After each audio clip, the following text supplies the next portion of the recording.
Thank you so much, sir. Our next speaker is a lawyer, politician, businessman, public servant, and a radio personality. The former governor of Laguna and former senator of the Republic of the Philippines. The youngest senator during his time at the age of 35. He is currently the president of Manila Hotel and the author of the Republic Act number 11148, or an act scaling up the national and local health and nutrition programs through a strengthened integrated strategy for maternal, neonatal, child health and nutrition in the first 1,000 days of life, appropriating funds therefore and for other purposes, or otherwise known as Kalusugan at Nutrisyon ng Magnanay Act. Walang iba, of course, our respected, our beloved, the Honorable Jose Joey Lina Jr.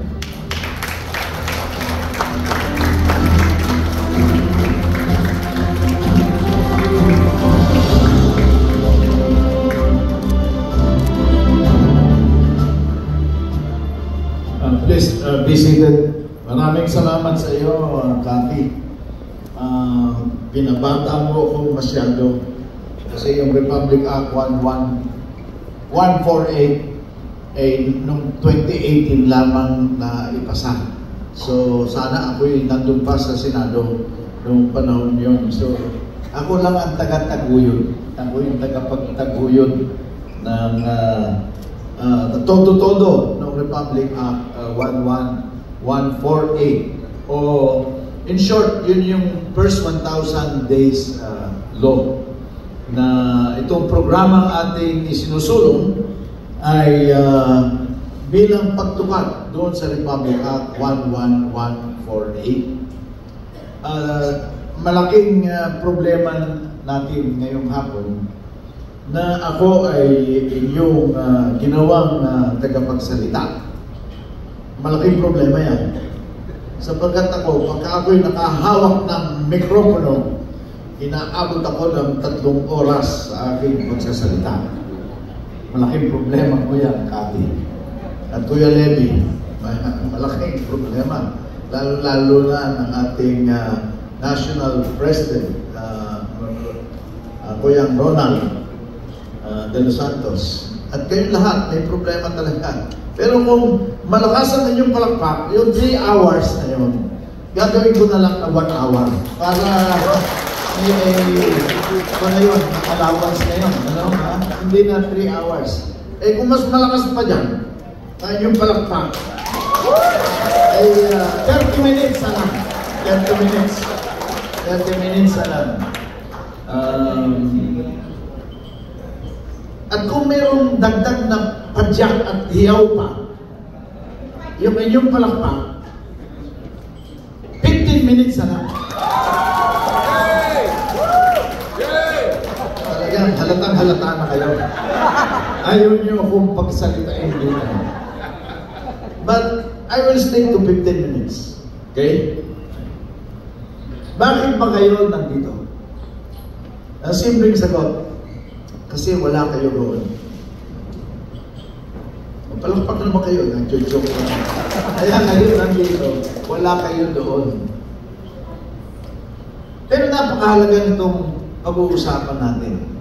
At sana, bago tayo, o pagka tayo nagkahiwa-hiwalay, mamaya, ay dala-dala na ninyo sa inyong puso at isipan ang kahalagahan ng first 1,000 days nutrition program, sapagkat bawat isang Pilipino ay may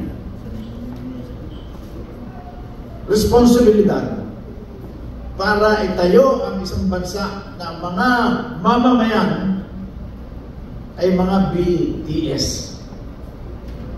Kinakailangan mga BTS. Ang mga Pilipino dapat maging BTS. Anong ibig sabihin ng BTS? Maging brighter, taller, and stronger.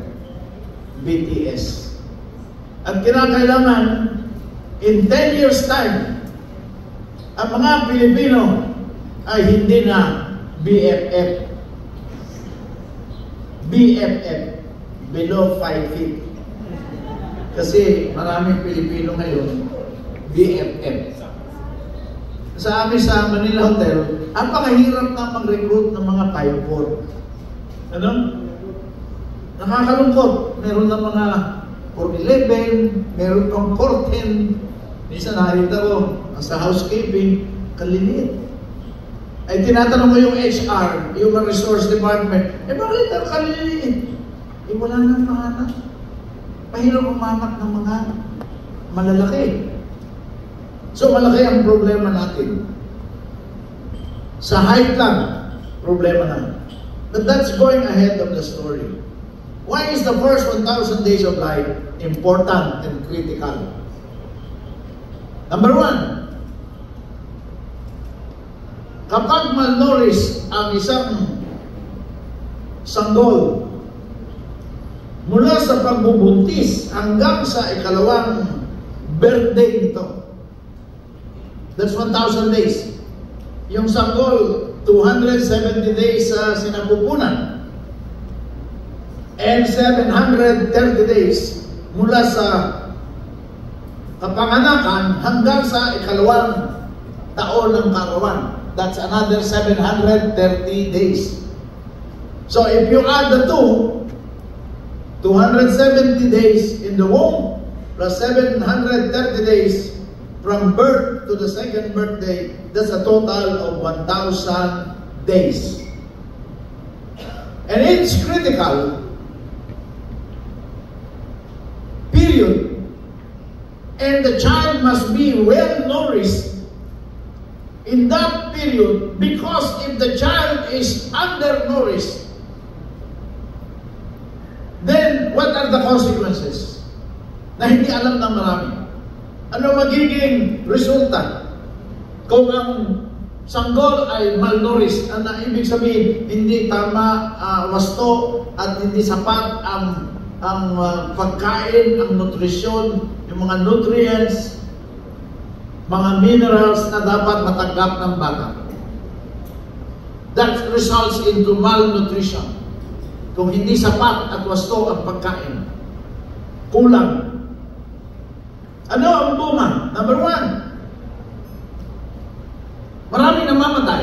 95 children die a day. Children below 5 years of age die every day. Worse than pandemic, ano? Hindi mahahalata kung 95 deaths a day. There are 81 provinces or 82 provinces. Hindi mo malaman kung may namatay ito sa isang maliit na barangay, hindi naman alam na buong probinsya may namatay doon eh. But if you add up all of these deaths, 95 according to UNICEF, 95 children die due to undernutrition. Number 2, sickly. Nabuhay man, masasakti na. Yung immune system hindi develop. Kasi nga, rapid ang growth in the first 1,000 days, yun ang formative period of life. Doon talaga nadidevelop yung mga organs, pati na yung brains, immune system. Kaya sickly, heart disease, diabetes, obesity, and other related diseases. By the way, first cause of death ngayon is heart disease, hindi na cancer. Kala ko cancer. Heart na. So, deaths, masasaktin. Number 2, mahina ang cognitive ability. Yung pag-iisip, yung brain, hindi gaano nadidevelop. Because it is in this period of 1,000 days, rapid din ang growth ng human brain. Yung mga neurons, synapses na may kinalaman sa cognitive ability, hindi gaano dumadami yung mga koneksyon. Hindi ko na ma-explain in technical terms. But according to neuroscientists, yun na nangyayari dito. Napaka-rapid yung mga synapses, yung mga ugat, mga koneksyon, mga joints dito. So yung malnourished child, kakaunti. Pinakita yung picture, kakaunti. Yung mga synapses o yung mga ugat-ugat. Pero yung well-nourished, ang dami. So kung madaming mga ugat-ugat dyan, neurons and that bring about a higher cognitive ability, magiging matalino yung bata. Pero kung kulang, poor cognitive ability, kung mahina ang intindi, pagpasok sa eskwelahan, hindi mo pwede sabihin, hindi, pakakainin ka namin the 3rd year, 4th year, 5th year, 5 years old, pagpasok sa kindergarten, saka ka bibigyan ng pagkain para maging well-nourished ka. Huli na po ang lahat. Huli na. The damage is done. And that's what science has taught us. You will hear this from doctors. I'm not a doctor, I'm a lawyer, but I've read a lot of books, listened to all the lectures that I could listen to. At yun ang sinasabi. And don't be surprised. Yung narinig yung PISA, Program for International Student Assessment. Nabasa nyo, nasa channel yun, talagang pinag-uusapan, pati sa Kongreso. Anong resulta ng PISA? May survey. Ito ay ginawa ng OECD. Yung mga developed countries ang gumawa ng survey nito. 80 countries in 2018. Sinurvey. 80 countries. Reading, science, and math. Sa reading, out of 80 countries, number 80 ang Pilipinas. Anong sinurvey? Mga 15-year-old. 15-year-old. Sinurvey. Kulela, number 80 tayo. Sa reading. Science and math, second to the lowest. That was in 2018. So, pinag-usapan yan, na-alarma na ang mga government officials. Pati ako, yun ang dahilan kung bakit pinag-aralan kong mabuti itong issue ito ng nutrition. 2023, last year, nag-improve. Third to the lowest na tayo sa reading and math. But 6 to the lowest sa science. Nag-improve na kaunti, pero doon pa rin tayo sa baba. That is reading, science, and math. Learning, poverty. Survey din ito, World Bank survey. 10-year-old. Mga Pilipino, 10-year-old. Sinurvey din. Before the pandemic, 71%. Are you listening? 71% of our 10-year-old children before the pandemic, 2019, 71% of our 10-year-old cannot read. Ngayon na, may college na Hindi po marunong bumasa ng dire-diretso. Am I exaggerating? No.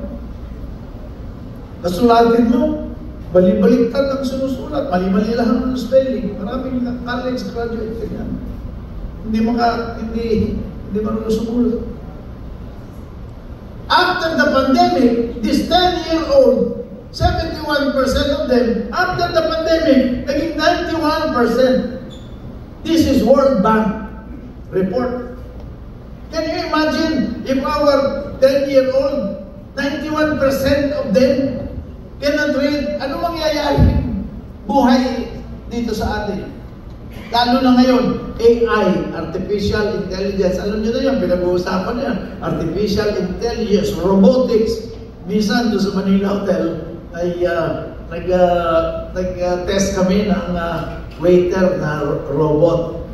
Ano? Ayun, hindi pwedeng palitan ng robot yung tao kasi nababangga. Nababangga yung robot. At yung mga bata, tuwan-tuwa doon sa robot, hinahabol yung robot. Ay yung robot, hindi alam po anong magagawin. Kaya after 2 weeks, tinigil na namin yung survey. But robotics, Internet of Things, mas komplikado na ngayon ang acquisition of knowledge. Kaya yung mga anak natin, kung hindi natin aalagaan mabuti, at sigurado na sila yung well-nourished in the first 1,000 days, and of course, follow through. Siyempre, pakainin mo rin ang basto kahit na after second birthday, pero the damage is done kung hindi natin pinakain ang basto. Ang bata, during the first, even from the womb, the mother must be healthy also so that the child that is within also gets the proper nourishment while the child is in the womb. Especially in the last 3 months of pregnancy. Ano ang result nitong malnutrition in the first 1,000 days? Number 1 nga, sickly. Number 2, deaths. Maraming namamatay. Number 3, poor cognitive ability. Mahina ang ulo. Number 4, bato-bato sa langit, ang tamay, huwag magagalit. Hindi lumalaki. Hindi lumalaki. And I'm not referring to Kuya Levy. Si Kuya Levy, exception. Pero huwag tayo humanap. Palagi hinahanap yung exception. At dapat, general average, dapat mataas. Si dati kong presidente, I served under President Gloria Macapagal-Arroyo. Remember, I was DILG Secretary for 11. BFF ko yun. Below 5 feet. Below 5 feet. So, we are one of the shortest people in the world. Number 5 tayo. In the world. In the world. Dati, kasi tataas tayo ng mga Koreano, ng mga Hapon. Di ba? Ngayon, yung mga Koreano, malalaki na sa atin. Malalaki na sa atin. Mga Japanese, mas matangkad sa atin. Bakit naman sasabihin na iba? Mga Pilipino naman, jeans yan jeans. Jeans daw yan, jeans. Oo nga, jeans, 50% ang jeans. For the overall result of the person, whether in height and whatever. But the other 50% is environment. Exposure, environment. Kasama sa environment, yung food. No? So don't think that Filipino, yung genetically, talagang panda. Ito, simple. Nabanggit ko kanina. May kausap ako kanina rito. Bakit yung parehong pamilya, magpipinsan, parehong pinanggalingan, yung isang pamilya napunta sa Amerika, yung naiwan dito, maliliit. Yung mga napunta sa Amerika, lumalaki.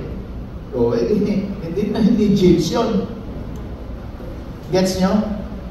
Amen? Amen? Oh. Okay, naka 10 minutes ako. 5 minutes na lang. Productivity. Yan ang isang result. Siyempre, kung malnourished ka, poor cognitive ability, hindi ka pa matangkad, ang productivity level, yung magagawa mo, is only 51% of your potential.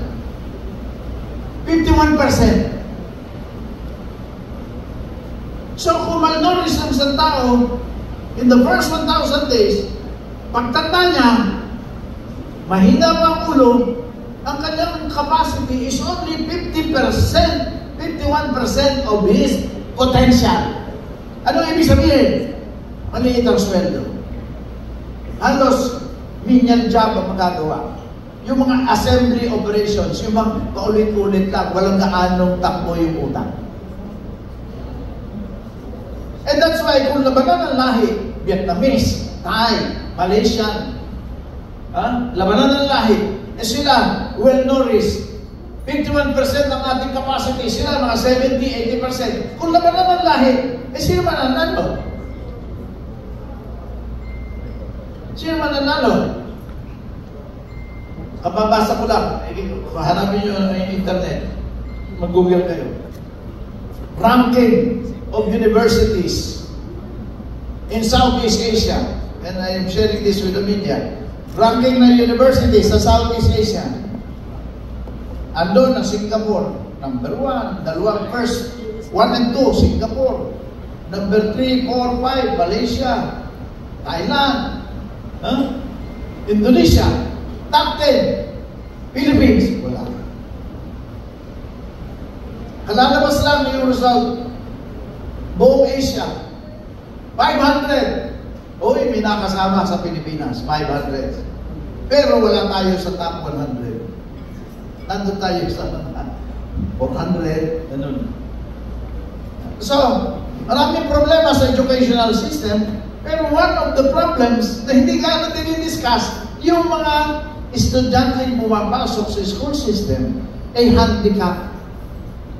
Kaya kahit anong gawin mo, kahit bigyan mo ng computer, lahat ng classroom facilities, lahat training of teachers, pero kung hindi ma-solve yung malnutrition, then we will still have a big problem as far as education is concerned. So, anong gagawin natin? Ang Fraternal Order of Eagles, Philippine Eagles Incorporated, hindi tayo papayag ng bansa natin ay maging bansa ng bansot at saka mahihina sa pag-iisip.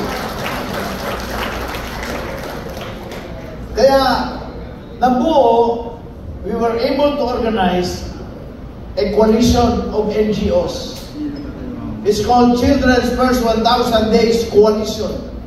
Kasama Rotary, Lions, Kiwanis, JCs.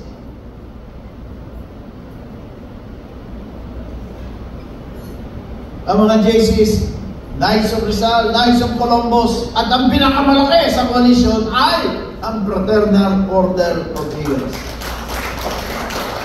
And I'm very happy that Kuya Ronald and Levy, when we met, sabi ni Levy, swak na swak daw sa iniisip ni National President Ronald na ito'y naisip na niya.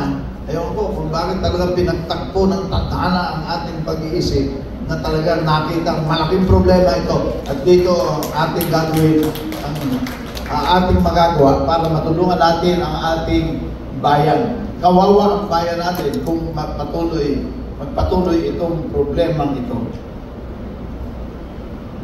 2 minutes more. 2 minutes more. Total, wala naman yung iba pa na magsasalita Nasamantalain ko na yung iba. Nawala. Ano ang gagawin natin? O, yan. Are you ready? Kung bisito na kayo na talagang sama-sama tayo dito sa kilusan ng kalusugan ng sanggol in the first 1,000 days tamang nutrition. Sama-sama na tayo? Sama-sama na tayo? Ano ang gagawin natin? Number 1, take care of your own family.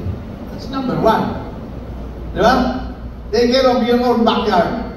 Yung pamilya nyo, siguraduhin niyo yung inyong anak na lalaki, magpapaibig, magkakasal, kakaanak. Kinakailangan sa loob ng tahanan, bibigyan nyo na ng orientation, ganun pala yan, tamang nutrisyon, merong operations manual na ito, babasahin mo nga, ito yung mga pagkain na dapat kinakain ng ina, at lalo-lalo na ng sanggol, pagka ito ay ipinanganak na, up to the 2nd birthday. So take care of your own family.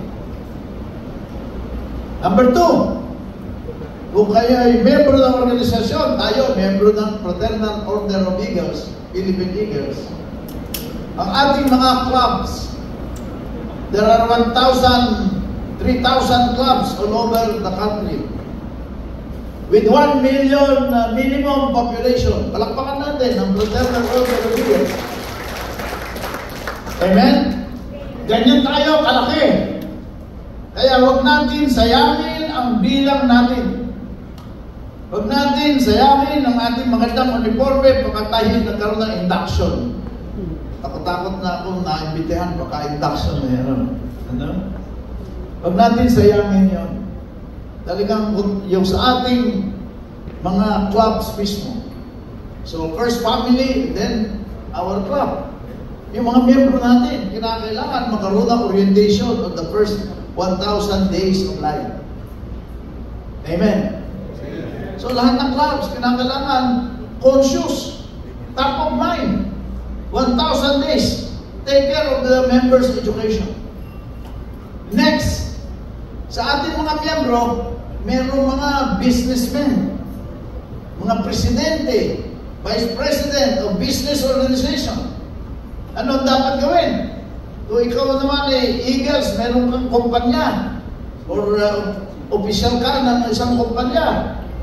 Yung kumpanya na yun, kinakailangan meron ding orientation ng lahat ng empleyado. At yung mga empleyado na talagang kapos-palad, kulang, sobrang maraming anak, pwede sabihin mo, bawasan mo naman ang panganak mo. Hindi naman mapigil-pigil din yung panggigigil ng iba. Pero hindi sapat ang kinikita. I-identify na yun, yung pamilya na yun, yung nagbuntis na yun, at tulungan na rin ng kumpanya. Total, gastos naman ng kumpanya, deductible as an expense. Di ba? Company expense. Company, benefit to employees. No? Okay. So, take care of your family, your own organization, socio-civic, Fraternal Order of Eagles as an example, and then if you have members who are executives or owners of companies, take care of the employees, and last, adopt a barangay. Adopt a barangay. By the way, ang isang special program na gagawin ng coalition, makikipagpirmahan, halimbawa, San Miguel Corporation. No? Makikipagpirmahan sa kay Mr. Ramon Ang.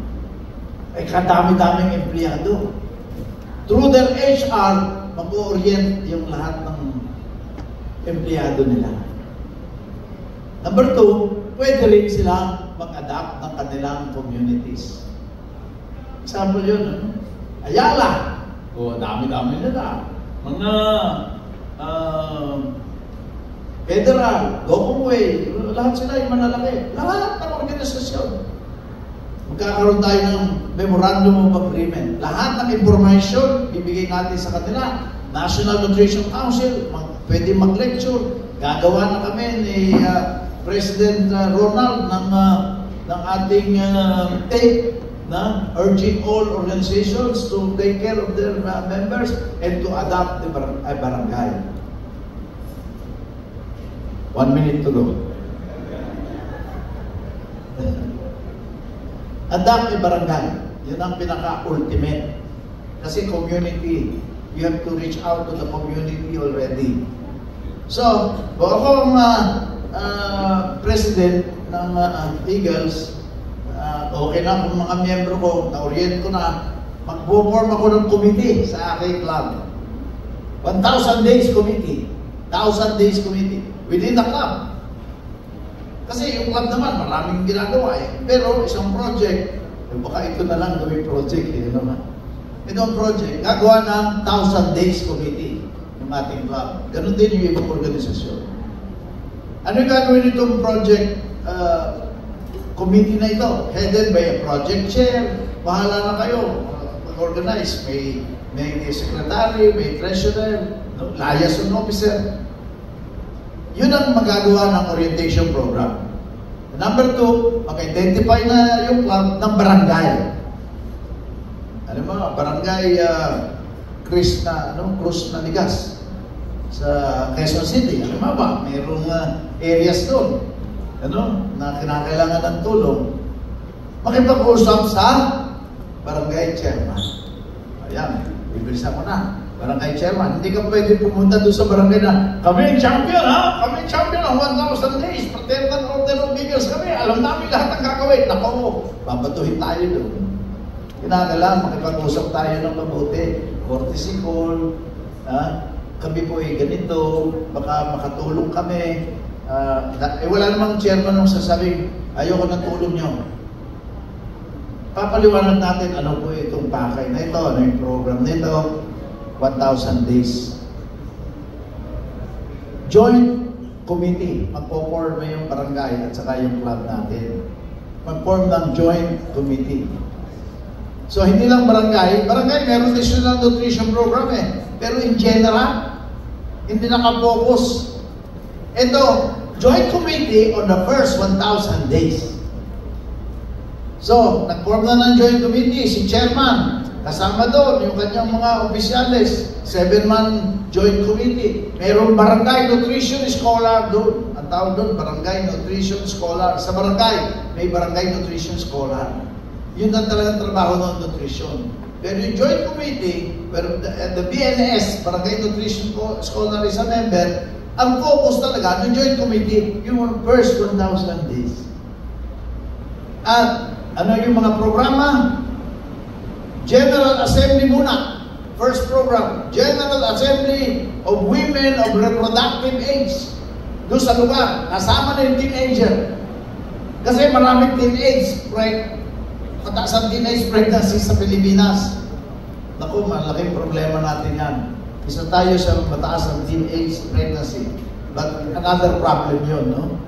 Ang gagawin lang, women of reproductive age, buntis o hindi buntis, mag-General Assembly.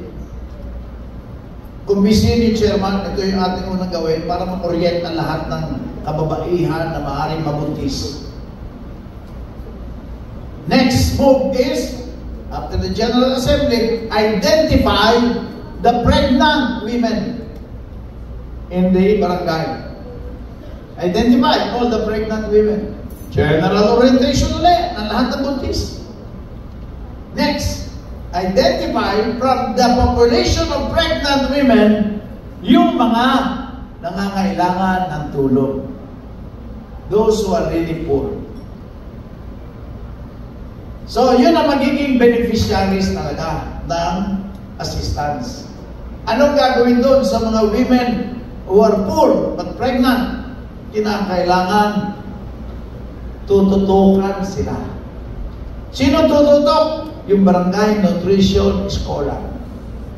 Tulungan na yung Barangay Nutrition Scholar na siguraduhin na first 3 months, lahat ng women na enroll, mga mahihirap na enroll doon sa program, first 3 months, meron dyan prenatal care, report sa health center, orientation on general nutritional requirement, pwede makipag-usap sa barangay, Chairman, may pondo naman kayo, sagot nyo na yung first semester, 3 months, second 3 months, doon kami sa third 3 months, or last 3 months. At least 1 solid meal. At least 1 solid meal. Pwede maghati ang barangay, na yung barangay chairman ay yung barangay is on the morning and maybe in the evening. Yung NGO ay sa lunchtime. So 9 months, pag-uusapan ng joint committee kung ano yung sharing.